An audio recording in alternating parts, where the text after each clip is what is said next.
안녕하세요. 코리안 웨이브입니다. 일본의 국민 아이돌 그룹 아라시가 데뷔 21년 만에 처음으로 영어로 된 앨범을 발표했습니다.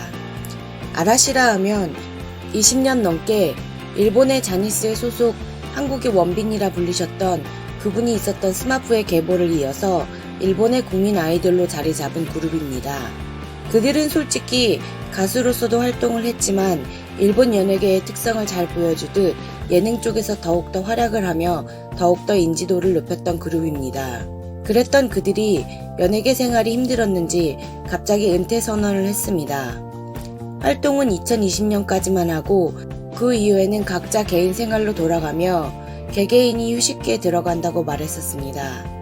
한 명은 완전 은퇴를 선언했고 4명은 각자 활동을 유지하기로 했다고 했는데요.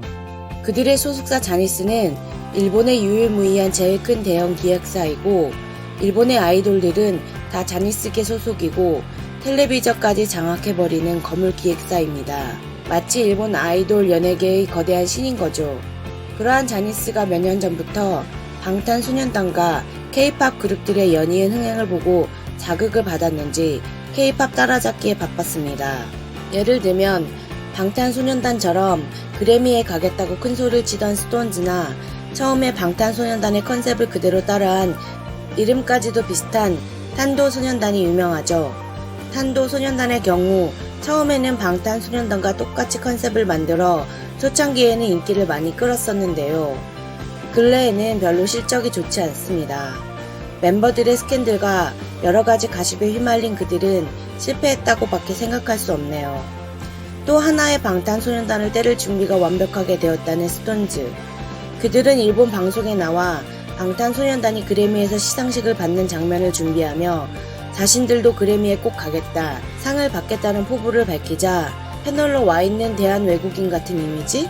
우리나라의 샘 오치리 씨나 알베르토 씨처럼 일본어 잘하는 외국 패널들이 너희들은 섹시하다, 와일드하다, 잘할 거다, 외국을 겨냥해도 손색이 없다는 등 반응을 보여주며 부추기기까지 했죠.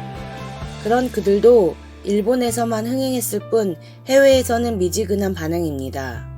요즘은 한국 기획사 트레이닝을 그대로 따라하며 뿌리부터 다시 키우는 형태로 연습을 시키고 있다죠. K-팝과 한류 컨텐츠들이 잘나가도 너무 잘나가니까 질투가 나고 심술을 부리고 싶었나 봅니다.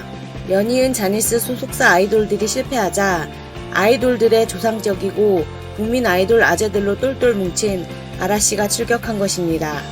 마치 방탄소년단 너희를 따라잡겠다 라고 선전포고하듯이 자신들도 영어 버전의 노래를 냈고 작년부터 한 번도 하지 않았던 유튜브와 방탄TV처럼 그들도 TV를 시작했으며 오피셜 채널을 만들어서 운영하고 있습니다. 또한 돌연 은퇴하겠다고 선언했던 그들이 영어 앨범을 낸 것이란 말이죠. 이건 BTS가 부러워서? 아님 자만심? 그런 것 같습니다. 자신들은 일본에서 전설의 아이돌들이기 때문에 자신들이 BTS보다 더 나을 것이란 생각인지 아님 BTS를 이길 수 있다고 생각한 것인지 아무튼 그들은 그렇게 자신들만의 앨범을 냈는데요. 며칠 전 일본, 교도통신 등 일본 언론은 아라시가 18일 발표한 디지털 싱글 Whenever You Call의 제작과 프로듀싱을 미국 가수 브루노 마스가 담당했다고 보도했습니다. Whenever You Call은 모든 가사가 영어로 된 미디엄 발라드입니다. 아라시의 공연을 본 브루노 마스가 올해 활동 중단 후에도 멤버들의 마음은 항상 팬들과 함께한다는 메시지를 담아 가사를 썼습니다. 브루노 마스는 곡 작업뿐만 아니라 멤버들의 보컬 지도까지 담당한 것으로 알려졌습니다. 이것은 꼭 아라시 홍보가 아니라 아라시보다 더 대단한 브루노 마스가 다 만들어낸 것이니 우리 곡은 당연히 멋지다, 훌륭하다, 아니 훌륭하지 않을 수 없는 곡이다 라고 선전하는 것 같습니다. 그들의 메리트와 곡의 좋은 점을 선전하는 게 아니고 슈퍼스타 브루노 마스를 지속적으로 계속 언급하고 있습니다. 이렇게 세계적인 가수가 곡 작업과 멤버들의 보컬 지도까지 담당했다는 것은 자니스에서 브루노 마스에게 엄청난 돈을 쏟아부었다라고 판단됩니다. 솔직히 미국 시장 다음으로 음반 시장이 제일 큰 시장이 일본이고 나아가 나이가 든 아이돌을 꾸준히 좋아하는 지속적인 팬들의 서포트로 일본의 음악 시장이 큰 것인데요. 그래서 우리나라 그룹들의 첫 번째 해외 진출이 일본인 경우가 많습니다. 어찌됐든 제가 어제 그룹 아라시의 뮤비를 잠깐 보았고 오늘 이 영상에도 약간의 편집을 했는데요. 여기서 주목해야 할 점은 그들은 해외에서 먹히기 힘들 거란 이야기입니다. 그 이유를 대자면 첫째로 그들의 나이입니다. 아라시의 연령대는 40대이죠. 아이돌이라기보다는 그냥 아저씨 돌입니다. 제 나이가 40대인데 같은 40대가 봐도 그들은 너무 매력이 없어진 나이가 들어버린 아저씨들로 전락해버린 것 같습니다. 솔직히 저 20년 전에 아라시 좋아했었습니다. 20년 전만 해도 저도 꽃보다 남자 일본판 보고 마츠모토 준한테 반해서 아라시에 스쳐가는 팬이었는데요. 그때 그들은 그래도 신선했죠.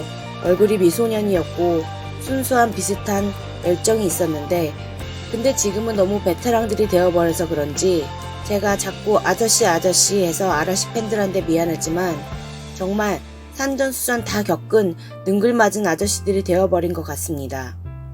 또한 그들의 얼굴을 클로즈업해서 다가가면 눈가에 주름들이 꽤 보입니다.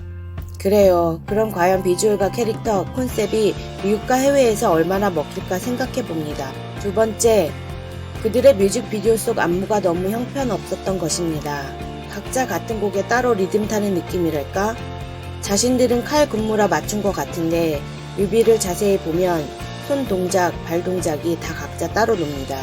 나이가 있어 체력이 딸려서 그런 건지 슬로우 템포의 자신들의 곡에 재즈나 브루스, 발라드에서나 나올 법한 제스처와 안무로 뮤비를 찍었는데요. 이건 정말 아니잖아요. 이건 딱 일본용입니다. 남자답게 멋지거나 섹시함도 없고 느끼하고 스펙타클한 멋도 없으며 테크니컬한 율동도 없는 밋밋한 일본 예능 그대로인 것 같습니다.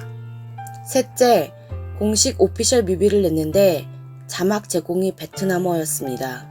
그걸 보고 저는 깜짝 놀랐습니다.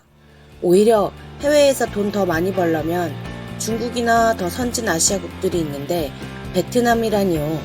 왜 그럴까요? 그건 원래 베트남인들과 베트남 당국이 친일뽕빠들로 유명하죠. 베트남에서나 먹힐 그룹이란 이야기입니다. 아시아에서도 그나마 아라시가 먹힐 때는 동남아시아 뿐일 것 같습니다. 유럽이나 미국 투어는 꿈도 꾸기 힘들 것 같습니다. 그리고 그게 팩트입니다. 어제 아라시의 공식 뮤직비디오를 보면서 제 생각과 정보들을 한데 모아서 이야기해 보았습니다. 본 이야기가 너무 길어질 것 같아서 1탄과 2탄으로 나뉘어서 방송합니다.